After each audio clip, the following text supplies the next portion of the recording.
Hello friends, welcome back to Newton's Club. I hope you all are doing great today. And today, we are diving into a department that plays a critical role in every business, finance and accounts. Now let's be honest, this topic can seem tricky with lots of numbers and complex terms. But don't worry, we'll keep it simple and practical, making it easy to understand. And because there is so much to cover, we have split this topic into two parts. In part 1, we'll cover the fundamentals, key responsibilities, and some important financial terms with an easy to follow example. And in part 2, we'll go deeper into accounting equation and financial statements, breaking them down in a way that actually makes sense. So let's get started with part 1, understanding the basics of finance and accounts. But before we begin, let me ask you a simple question. Have you ever wondered how companies manage their money?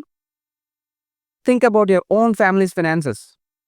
Your parents or guardians or you yourself manage income, plan expenses, pay bills, and save for big things like vacations or education, right? Well, that's exactly what the finance and accounts department does, but on a much larger scale. They handle the money part of the company, ensuring everything runs smoothly. But wait, are finance and accounts the same? Not exactly. Imagine a ship sailing on a long journey. There are two key roles on board, the captain and the navigator. The captain decides where the ship should go, plans the best route, and ensures there is enough fuel to reach the destination. Now, the navigator keeps a detailed log of every turn, making sure the captain always knows the exact position of the ship.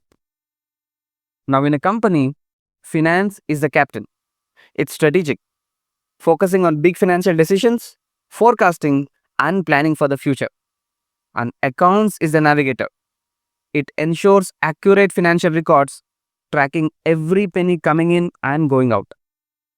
Both these functions work seamlessly to keep the company on track.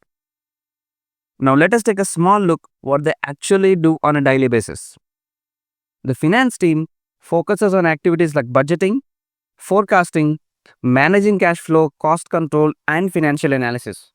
Their job is to make sure that the company has enough money for future growth, investments, and daily operations.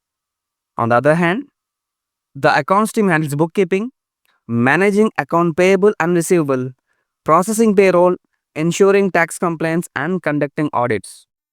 Their job is to maintain accurate records of all financial transactions and ensure compliance with laws and regulations. Now let us understand some important terms in finance and accounting. Number 1, revenue. Revenue refers to the total income generated by the business from its primary operations like sales of goods and services. Number 2, cost.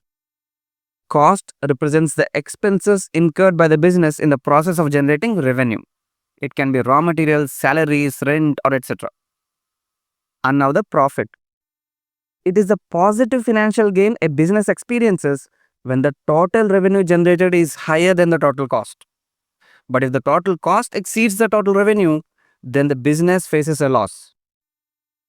Number 4, ROI, return on investment. This is a measure of profitability relative to the cost of an investment. It basically helps businesses decide if an investment was worth it. Going to 5, capital. It simply means cash or resources available to run and grow a business. It can come from savings, profits, or even external fundings like loans. Now the accounts payable, which is amount owed by the business to its suppliers. And on the other hand, we have accounts receivables, which is the amount owed to a business by its customers. And then we have payroll, which is the process of calculating and distributing salaries to the employees. And of course, we all need salaries, right? Then we have bookkeeping, recording financial transactions and maintaining the records. A very, very, very important term. Entire accounting is about bookkeeping. And then finally, auditing, examination of financial records to ensure accuracy and compliance. Now, to make these terms more understandable, let us take a small example of a business, Arun Agros, a company that grows and sells oranges. The first and most important term, revenue, total income from the sales. Suppose Arun sells 1000 crates of oranges at 50 rupees per crate. Then the total revenue would be 1000 into 50, 50,000 rupees. Now, to generate this revenue, Arun Agros must have incurred some costs, right? Cost of growing, harvesting, and packaging oranges. Let's say it is 30,000 rupees. So 30,000 rupees is the total cost incurred to cultivate those 1000 crates of oranges. Now, what would be the profit? We simply subtract cost from revenue. 50,000 minus 30,000, which will be equal to 20,000 rupees. Now, let's talk about ROI, return on investment. Suppose Arun, the owner of Arun Agros, wants to improve his orange farm. He decides to invest 10,000 rupees in a new irrigation system to increase his crop yield, because of which he earns an extra 20,000 rupees in profit from selling more oranges. Then his ROI for this investment would be 20,000, the profit earned because of this investment, upon 10,000, the investment itself, into 100, which is 200%. Simply put, a higher ROI means a smarter investment. Now, another key term is capital. For example, Arun Agros needs money to buy seeds, fertilizers, irrigation equipment, and pay wages. This money can come from different sources: Arun's personal savings, profits, or loans from banks or investors. So, if Arun saves 10,000 rupees from his past profits and also takes a loan of 5,000 rupees, his total available capital would be 10,000 plus 5,000, 15,000 rupees.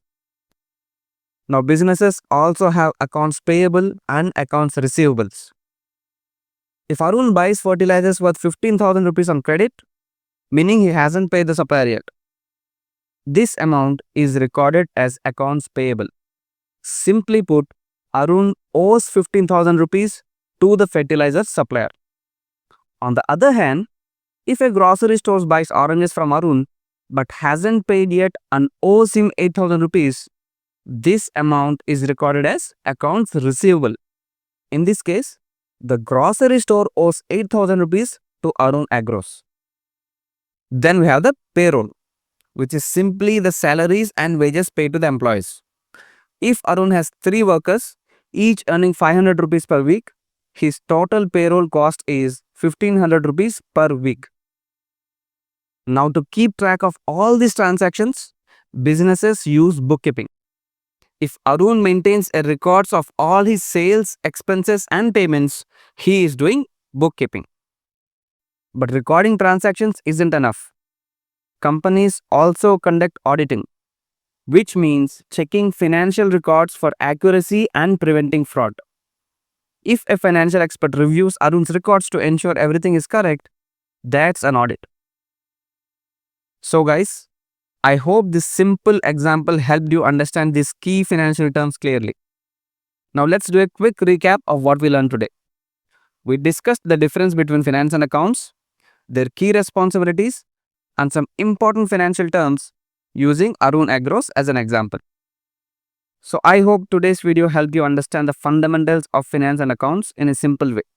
And in the next video, we'll explore the accounting equation and financial statements, where we'll see how businesses track their money and financial health.